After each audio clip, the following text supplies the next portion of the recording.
persiapan awal, Maeda, Matrid, Kementerian Luar, Kedutaan, kemudian dengan Menteri berkenaan, maka kehadiran kita itu tidak akan bermanfaat sepenuhnya. Jadi sebab itu kita kerja sebagai satu pasukan. Dan begitu juga dengan seruan tadi yang Iwan Benedict sebut, dan juga sebelum itu Saudara Ma'asan dan Saudara Zafrul, bahawa kita mahu kerjasama dan kesepakatan semua rakyat negara, cintakan negara, kerana ini kesempatan yang terbaik untuk kita angkat semula imej, nama Malaysia, pelaburan yang tinggi, pembangunan yang baik untuk kesejahteraan rakyat seluruhnya. Oleh kerana ini kesempatan bulan Ramadan, hari kedua di sini, hari pertama di Malaysia, elok kita peringatkan bahawa tanggungjawab menyempurnakan Ramadan itu diwajibkan seperti mana yang umat terdahulu. Ini penting bagi rakan-rakan mengajar orang Islam, tapi dia bukan Islam. Islam itu dalam Quran itu bila menyebut Ramadan, berbeza kadang-kadang dengan yang sudah dengar sikap yang selalu menunjukkan ketegangan antara satu sama lain, bahawa puasa bulan Ramadan itu diwajibkan seperti mana Allah dilakukan oleh umat terdahulu. Maknanya ada pengiktirafan kepada amalan puasa oleh semua orang yang terdahulu. Ya ayyuhalladzina amanu kutiba alaikumusiyam kama kutiba alal ladzina min qablikum la'allakum tattaqun. Maknanya wajib kamu berpuasa seperti mana umat terdahulu juga berpuasa. Mudah-mudahan kamu bertakwa kepada Allah. Tentunya kaedahnya lain, syarat-syarat lain. Nawaitu itu mestilah ikhlas al-amalillah, kerana keyakinan dan ketakwaan kepada Allah Ta'ala. Mengapa saya katakan ini inklusif? Kerana kita iktiraf amalan-amalan terdahulu. Puasa yang disebut tidak dalam konteks yang negatif. Kamu puasalah umat Islam, wajib berpuasa seperti mana umat terdahulu puasa. Kaedahnya lain, ya, caranya lain, tetapi diterima bahawa amalan ini suatu amalannya baik. Ini macam tazkirah asar. Tapi kita mana memanfaatkan ini. Sebab tu saya katakan amalan puasa ini amalan kerohanian. Ulama mengupas ia ini sebagai suatu tarbiyah ruhiyah, pendidikan rohani, supaya diangkat martabat manusia itu, nilai keinsanan dia, dan supaya dia lebih baik, lebih berdisiplin. Tidak siapa yang boleh mengatur, tidak boleh siapa yang boleh menentukan bahawa dia itu betul-betul puasa atau tidak. Itu saya gurau dengan Zafrul, puasa betul-betul. Tetapi yang menilainya kita sendiri, dan tentunya Allah mengetahui, ya. Itu sebab melatih satu disiplin, dan diwajibkan kepada semua. Tidak ada pengecualian. Kamu alim, kamu profesor, kamu duta besar, ya, kamu boroh kasar, itu diwajibkan ke atas kamu, ya. Mudah-mudahan bertakwa, tingkatkan ketakwaan. Dan bulan Ramadan juga bulan istimewa, bulan turunnya Quran. Dan Quran itu disebut hudan linnas, petunjuk kepada manusia. Syahrul Ramadan allazi unzila fihi al-Quran hudan linnas yubayyinatin minal huda wal furqan. Ya, turunnya Quran itu, sekali lagi, mesejnya juga universal sebagai petunjuk kepada manusia. Dan ini berbeda dengan kadang-kadang bila kita bercakap soal Islam, soal apa situ, kita nak bergaduh saja, nak bawa permusuhan saja, nak hukum orang saja, ya, nak kutuk. Tak betul, ya. Islam ini difahami dengan maksud membawa kebaikan, mesej yang baik, keamanan, keadilan, kemanusiaan, kesehatan, menolak kemungkaran, menolak kezaliman, menolak penjajahan, menolak rasuah tentunya. Ya. Dan ini petunjuk kepada manusia. Hudan linnas wa bayyinatin minal huda wal furqan, dengan menambah petunjuk dan dapat menilai dengan baik. Demikian mukadimah pasal puasa. Dan nasib baik di Germany ini puasa bukan lebih awal daripada Kuala Lumpur. Baik. Now, may I move the issue to, after expressing my profound thanks to colleagues here at the embassy and all those who participate in this program. That yes, we have registered a very impressive support, commitment not only among political leaders, very fast for the German government, the Chancellor, to invite me and the team to come and giving the honor and recognition to Malaysia, which is relatively much smaller economy, much smaller country, and the exchanges have been very frank, very fruitful, wide-ranging, and then the support by the captains of industry.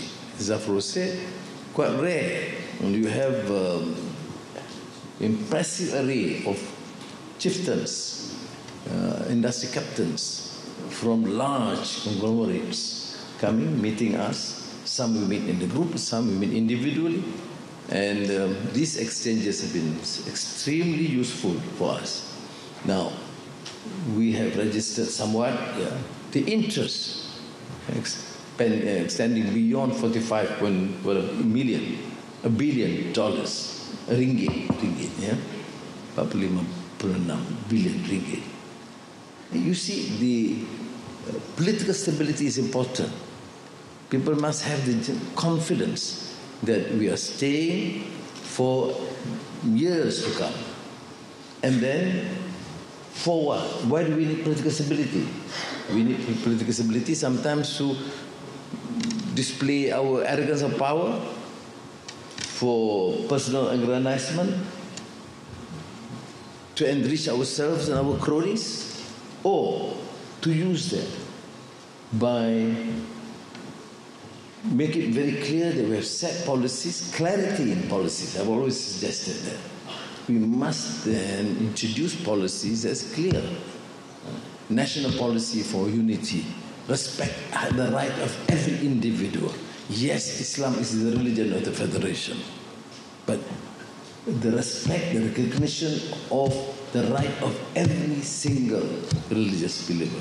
I mean, Christians or Buddhists or Hindus or whatever. Similarly, the Bhumiputra is a quarter, special privilege, because of historical contract, social contract, etc. But notwithstanding that, the spirit of unity, the compassion, the humanity, and the citizenship would insist, dictate to us that we must recognize the right of every single citizen to be showered with affection, with recognition, with rights. Only then the country can survive as a united force. So I am pleased to say that at least we have embarked on this journey. Is it easy? No, it's not easy. It's tough because we are confronted with contending forces. Some use race, some use religion, some use tribe and provincial appeals. Yes, we have encountered this problem. You find the growing rise of fascism here in Germany and in Europe and in the United States. You have religious extremism throughout the world. And we have therefore the clarity of policies and the courage, the tenacity and the courage to pursue our agenda. Okay? And that is, to my mind, very, very critical, not only for this generation, but for the future of this country. Now, with this, you elicit support and then generate interest. That is why it is quite easy for us now to engage with captains of industry, And notwithstanding, I've always said, and I would reiterate, we are fiercely independent. We are proud as Malaysians, and we maintain our right to decide for ourselves, to protect and to defend our right, and also to serve and decide what is best for our country and our society. Then we will pursue this agenda. But I'll say, Alhamdulillah, we have seen so much support. In terms of investments, cumulatively, the United States is the largest investor in Malaysia. But now, in the last many years, growing interest from China. It takes a major role in terms of investments and development in Malaysia. Now, Germany has somewhat come forward. They have a long tradition in history of Malaysia, but this renewed interest we have never seen before, from the president to the foreign minister to MPs from Germany coming visiting Malaysia. But now they're quite aggressive in their foreign policy stance.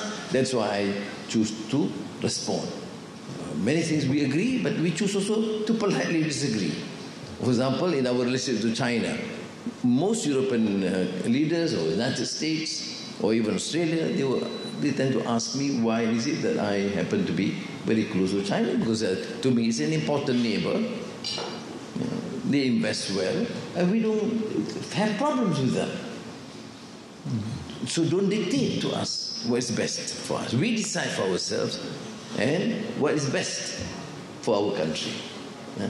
On the issue of Gaza, I will thank Chancellor Scholz because of the latest position calling for ceasefire, immediate ceasefire, and increased humanitarian assistance.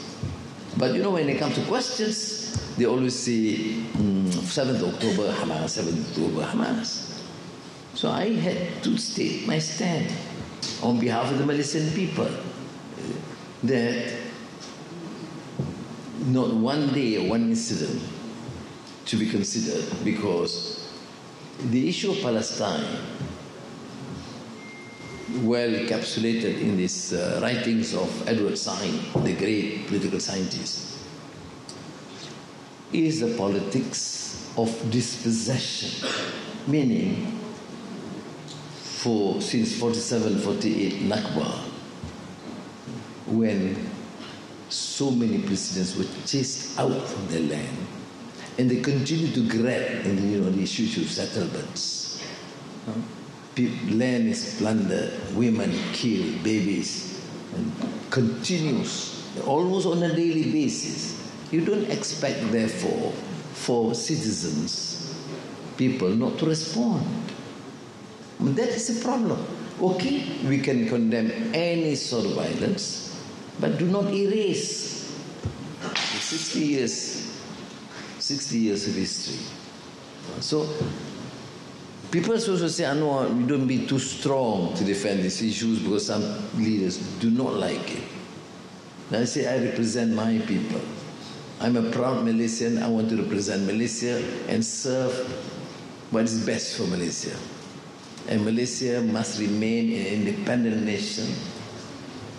Pragmatic, yes. We may have slight differences with Chancellor, but there are so many things in common, and we want their investments. We also continue to invest here in a smaller way, and we benefit immensely from their education, their technological know-how, and in a series of discussions, we said, yes, we should do more.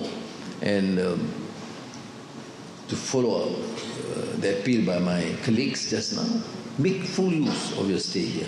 Those who are here, all those residents here, initiate more activities, introduce Malaysia, promote tourism, promote investments, whatever you can, because the ambassador is effective, yes. Thank you. But then, if we have hundreds here serve as our ambassadors, can you imagine what it means, the impact to the country and the future of our nation? For students, I must appeal to you, do your best, excel in your studies, remain committed to a cause, and in our exchanges with many of the captains of industry, they said, okay, good discipline, good workforce, but sometimes we lack that additional niche. We have good engineers, but sometimes in the top-notch level, we still lack them. So if some of you need to pursue, to continue, we'll of course encourage, and even if you choose to have initial exposure in some additional training, which is important. TVET is one level, of course, but most responses and suggestions have alluded to the fact that we need to further excel in all fields of disciplines, particularly in technology, in IT, in digital transformation, that we have to embark upon very aggressively. So, I will end at that. Terima kasih banyak kepada Duta Besar Wanita ni, dia agresif sikit. Dan tapi saya ucap terima kasih kerana perjalanan tugas yang besar, amanah untuk menjaga negara kita. Kita dah rugi sedikit beberapa lama, sekarang ada kesempatan untuk Malaysia bergerak semula. Saya bangga sebagai anak Malaysia, seperti benar juga bila kita dapat pengiktirafan, kita dapat sambutan dan sambutan pelaburan yang besar. Kerana dengan cara ini sahaja kita boleh angkat martabat negara kita. Dengan cara ini sahaja kita boleh tingkat mutu hidup dan menentukan masa depan Malaysia yang lebih gemilang. Terima kasih. Wassalamualaikum warahmatullahi wabarakatuh.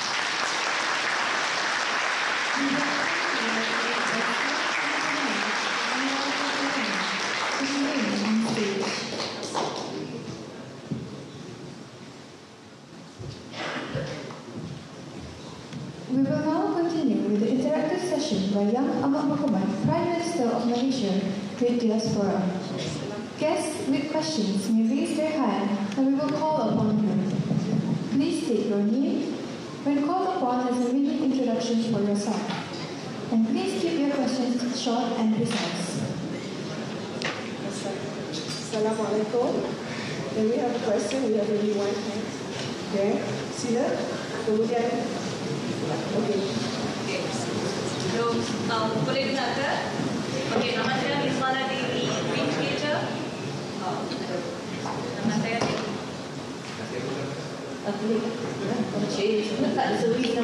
Hello, nama saya Terima dari Educator. Saya Presiden Global Bersih, sebuah organisasi yang membertabatkan proses pengundian luar negara. Izinkan saya untuk bercakap dalam bahasa Inggeris. Just a little bit of background. Semasa PRU ke-13, lebih kurang 7,900 rakyat Malaysia telah mengundi dari luar negara, berdaftar sebagai pengundi luar negara. Semasa PRU 15, 48,000 pengundi pos luar negara telah berdaftar sebagai pengundi. Ini menunjukkan satu pelonjakan 603%. Soalan saya pada hari ini untuk PRU ke-13 dan ke-14, rakyat Malaysia di luar negara menghadapi masalah kesulitan dan kami terpaksa berusaha gigih menggunakan masa, duit dan usaha yang paling banyak untuk mengembalikan kertas undi kita kembali ke negara Malaysia. We don't have a problem with it, but it's not sustainable for us because we have students.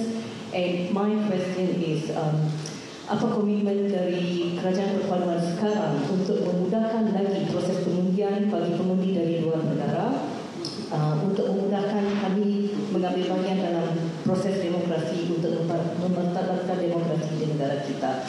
Soalan kedua, soalan paling mudah, kita sebagai rakyat Malaysia di luar negara kadang-kadang kami tidak pasti apa peranan yang perlu kami mainkan untuk pembangunan negara, untuk memastikan jadi peranan kami akan membawa satu perubahan untuk satu Malaysia Madani di Malaysia. Terima kasih.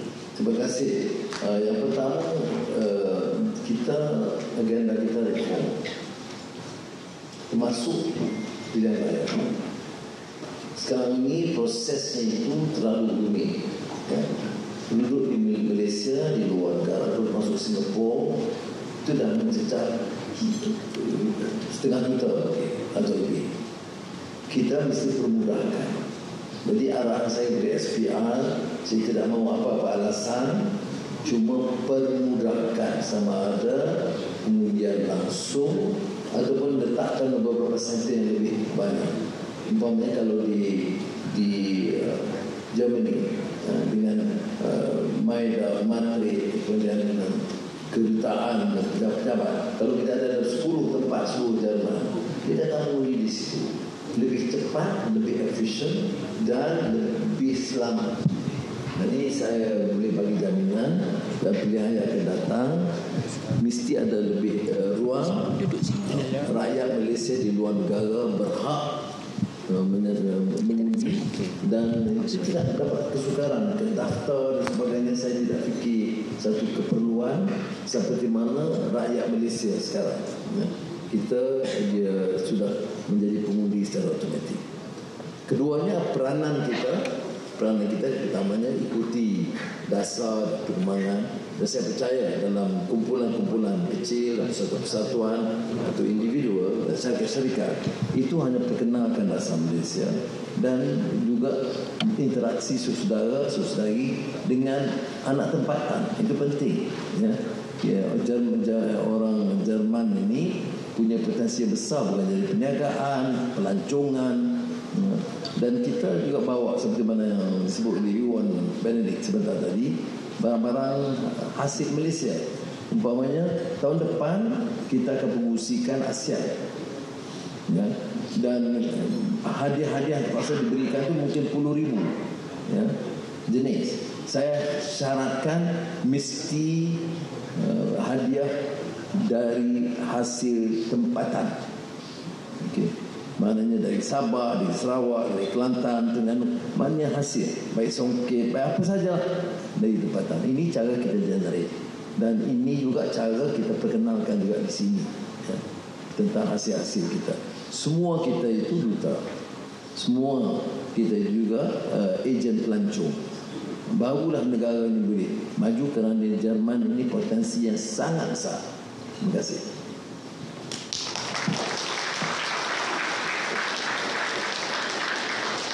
Thank you. Can I have from this side of the room? Maybe you have a question? Oh, I will. Please, I will. Introduce yourself. Thank you. Assalamualaikum. Nama saya Arif Amansyah. Saya advisor kepada Malaysian German Student Society. Saya tanya soalan dalam bahasa Inggeris. Silakan.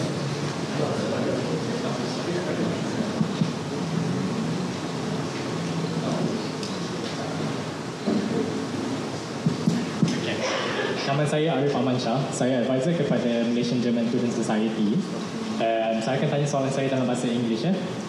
Many students like myself are looking to return back to Malaysia after our studies.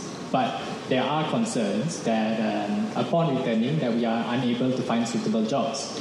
So what are the initiatives being undertaken by the government to address this and ensure that fresh graduates upon returning to Malaysia are able to find suitable jobs that fit their qualifications? Thank you. So far, graduates from Germany has not found any difficulty. The German graduates are in high demand, and most German firms look up to German graduates. So I don't see that's a problem, but I will of course refer to our Ministry of Manpower to deal with the issue and probably to give you the context. But right now, I fail to understand why this is a concern, because it's not an issue for probably graduates. Some countries may have a problem, but certainly not a graduate from Germany. A very high demand. I don't know why.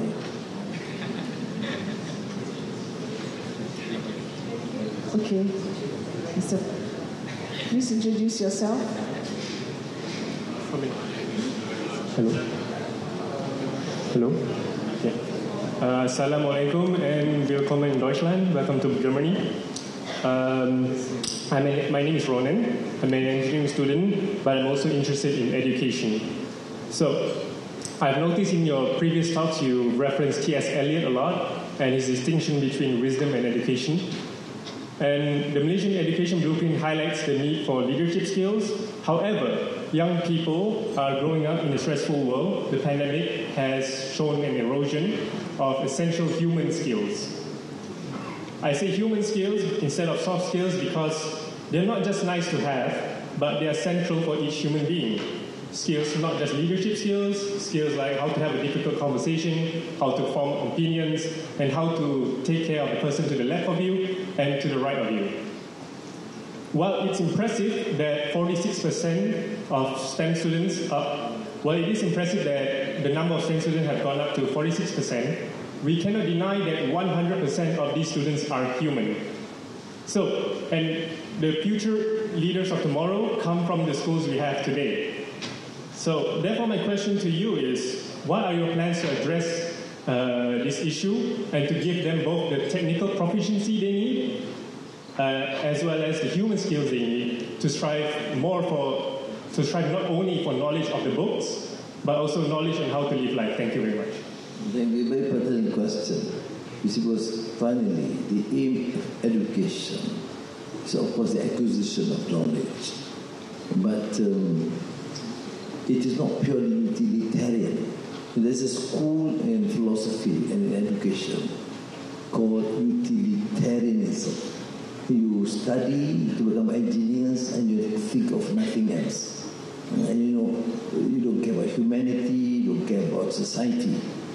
There is a recent work by a very renowned ex-dean of Harvard. It's Excellence with a Soul. Harry Lewis, yes. Excellence without a soul. A devastating critique of Harvard. No one can question the fact that Harvard is a center of excellence in virtually all fields and disciplines. But his critique is that, yes, you have excellence, but you don't have a soul. Just outside the campus, you have racial discrimination, you have abject poverty.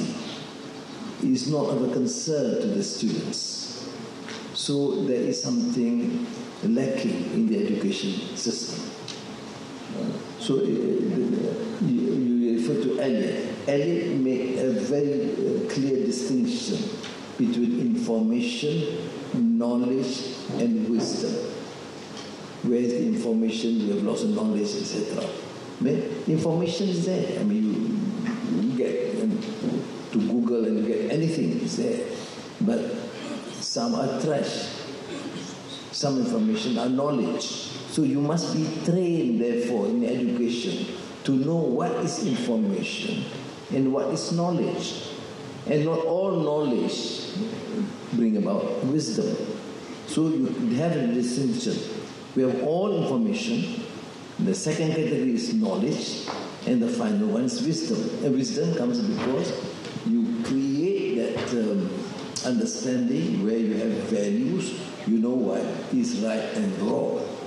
Adabani Rabbi fa ahsana ta'dibi. Itu hadis. Maknanya dalam doa Rasul tentang pendidikan itu, perbaiki adab aku. Jadi itu yang penting. Jadi back to your question, we of course have to accept we are too focused on values and civilization, then we may lose out. Because in this society, energy transition, digital transformation, food technology, all requires new idea, new discipline, new technology, and you must not be left behind. But it is a good reminder that yes, once acquiring these fields, these new disciplines, you must not lose sight. After all, we are educating a human being. Because you have smart people who don't care about humanity. You have smart people, but there's no compassion. I mean, those people who articulate well as so-called alim or scholars or politicians, sometimes are just heartless.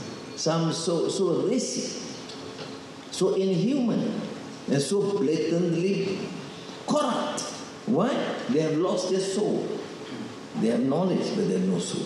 So it's a very good reminder. We have to therefore balance between technical skills, know-how, new disciplines, but you must remember, we must create and educate men and women. Domo arigato.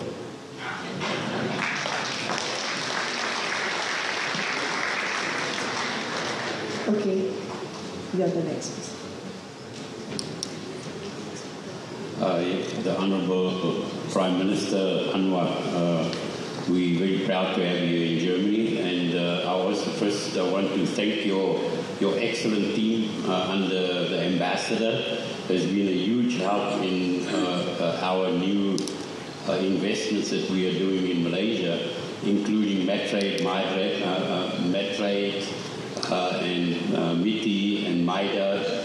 I really want to thank you for your great team, and just to give you a bit of a insight of what we are doing. I'm sure you're aware that the Europeans are more interested in lifestyle than anything else at the moment. They're all talking about lifestyle. So we're bringing the new business of recreational vehicles into Malaysia. That's caravans, motorhomes. And we have one of the biggest investors that you spoke to today, now Stubbart. They're coming in with a huge investment.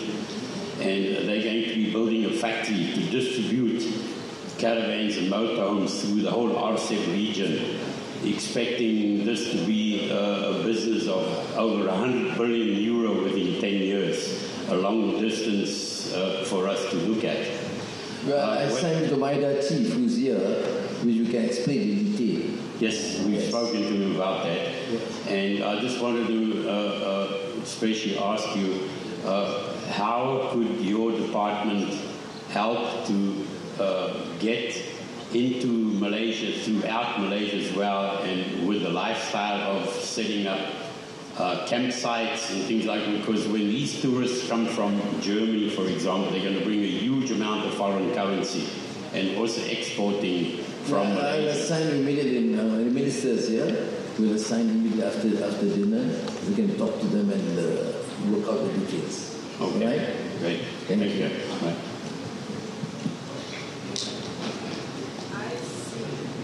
I see a hand at the back of the room. Can we get a mic to him or her? Thank you. Okay.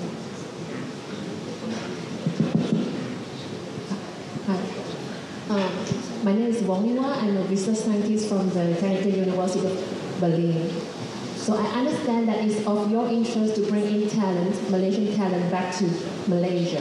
So my first question is, how do you actually encourage and promote responsible citizen science and responsible stakeholder engagement during all this socio-economic development? And my second question is, we are now together with the Ministry of Environment Malaysia. We are working on the scoping meeting for the special report on cities and climate change of the IPCC 7 assessment report. So my question to you is, what is the main issue Malaysian cities are facing right now? And during all this socio-economic development, have you thought about how to mitigate urban-rural polarization? Because we want to bring out cities, but at the same time, we should not forget villages. Thank you.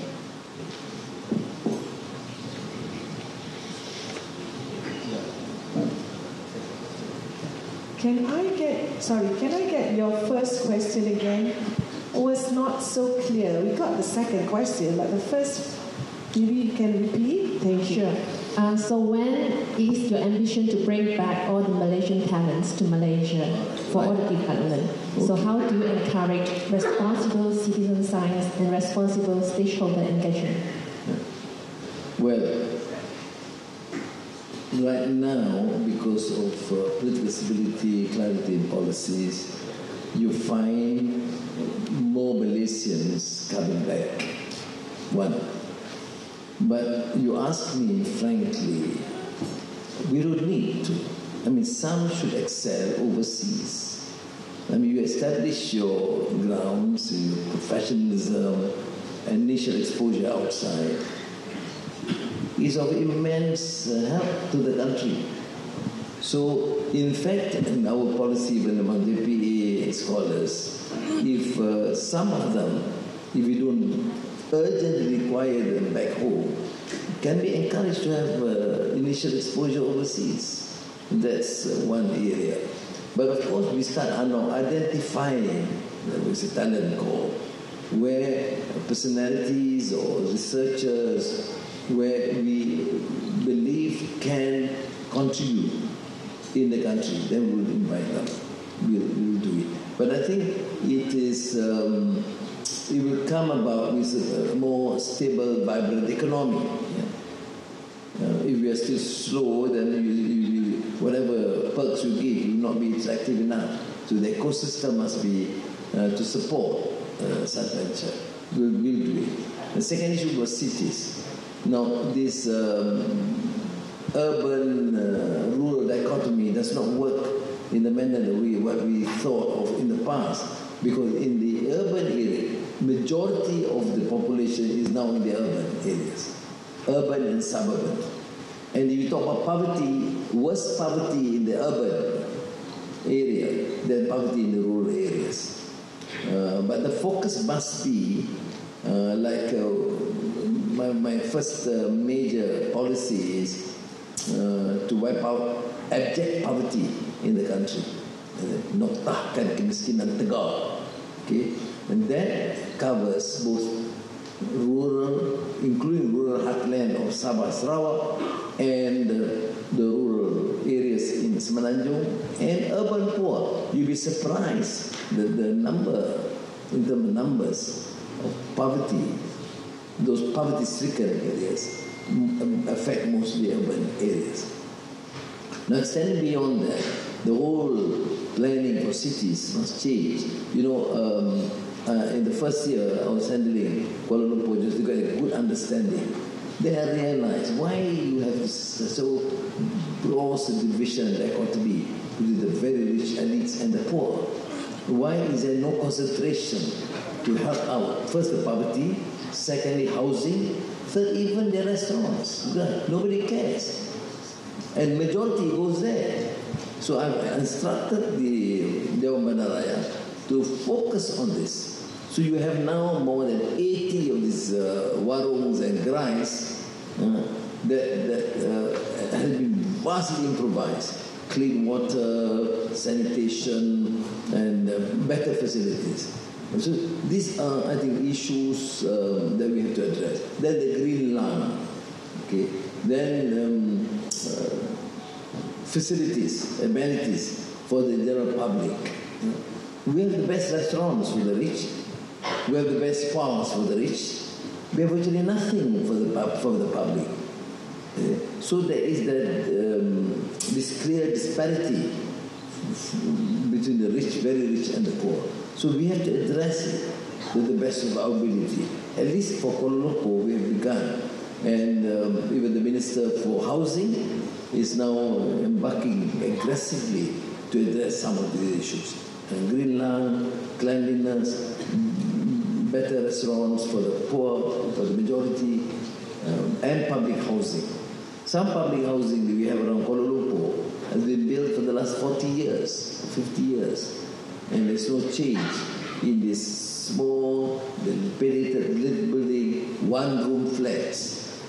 But it costs a lot of money. That's why, to my mind, economic vibrancy is critical. When you have the funds, then you can manage better. But right now, when I took over, I inherited 1.5 trillion ringgit of debt, 5.6% of deficit, which we have to deal with. You can't see this only an issue to be dealt with by the Minister of Finance. It is a common all of us to try and address. Because you continue to do that, then there will not be confidence by the investors. The investors know that in 1 year we reduce from 5.6% deficit to 5%. And this year we'll reduce further. So then there is confidence. No excessive borrowing, no additional excessive expenditure for the mega projects. Make sure the projects approve, projects for the welfare of the people and general infrastructure that is required for the country. For the ports, yes. For the airports, yes. For what is clearly urgent program or project. Okay? Thank you. Why ask me difficult questions? You should ask some others. Okay, we can take one short question from you and maybe just one short question. One, and I see a hand at the back. Okay. Short question, please. Selamat sejahtera, saya Matthew, pelajar tajaan GPA dan juga Vice President Malaysian German Student Society pada tahun ini. Soalan, we students are the next generation in leading and developing the country. Soalan saya kepada Dato' Sri ialah, apakah advice Dato' Sri kepada youths and students di overseas in terms of succeeding in life and in contributing to the country? Sekian. Ya, saya ada kaitkan tadi dalam jawapan. Pertamanya tentunya cemerlang dalam pendidikan. Tapi faham bahawa pendidikan itu bukan sahaja kemahiran dan keterampilan, tapi juga kemanusiaan dan nilai dan akhlak. Negara jahanam sebab apa? Sebab sementara ada pembangunan, tapi nilai merosot. Rasuah diterima sebagai satu sistem budaya. Jadi hal-hal ini harus juga memberi kesan kepada mahasiswa. Jadi mesti ada satu minat melihat pendidikan itu secara yang menyeluruh, mendidik manusia, mengekalkan nilai manusiawi atau keinsanan dengan kemahiran-kemahiran, keterampilan bidang yang mendesak yang diperlukan sekarang. Ya. Sebab itu teknologi berubah dengan kadar yang sangat pantas. Dan kecepatan perubahan itu menuntut kita juga merubah dengan cepat. Ini yang disebut dalam zaman pasca normal. In the post-normal times, the pace of change has been extremely fast, and you proceed with the normal planning and execution of the past, we will lose out. Okay? Arigato. Last question to the girl that okay, is that a lady or a man? Please stand up. Yes, you. No need to look at the back. You. That's right. Thank you.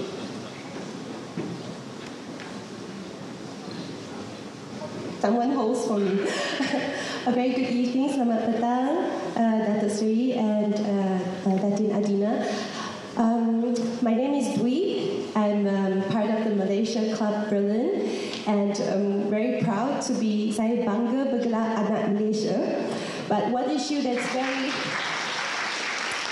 very close to my heart is that saya sedih bila saya dengar lagu Saya Anak Malaysia, because my own anak does not get citizenship.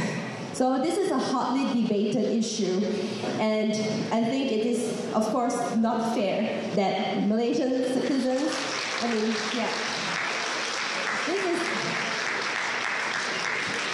this is brain drain. No, to cut short, you must follow the development in Malaysia.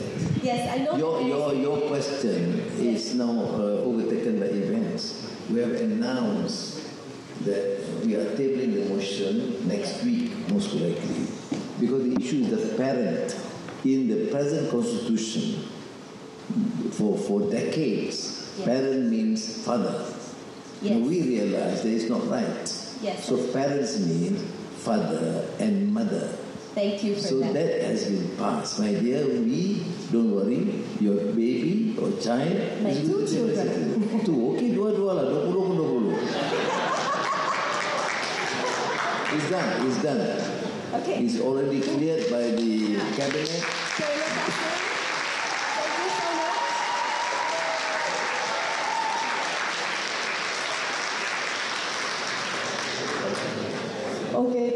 so much.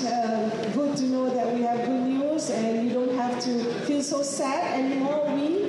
So Dato' Sri has given you a wonderful answer. Right. So that sums up our session for this evening on the interactive session. I think we've got about 7 questions. Just to sum it up, a question on from Global Bersama, from RA, from working back home. There's question on the aim of education, question on even the RV and the global camping lifestyle, question on how to become a better person, and finally the question that I think is the $64,000 question when we are abroad. So thank you for that answer. And I think what we can see, the underlying tone of the session today is, I feel that Dato' Sri has given us this message to always strive for excellence. Strive towards excellence, especially you students here. Please remember that. And I think, and make excellence a soulful journey, and may we get or attain wisdom in that journey, especially in this time of chaos and conflict. And on that note, we end the interactive session. Thank you very much, Jeff.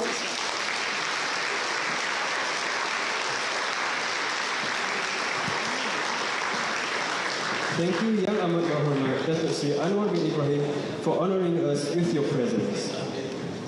Ladies and gentlemen, in just a moment, all guests will invite you.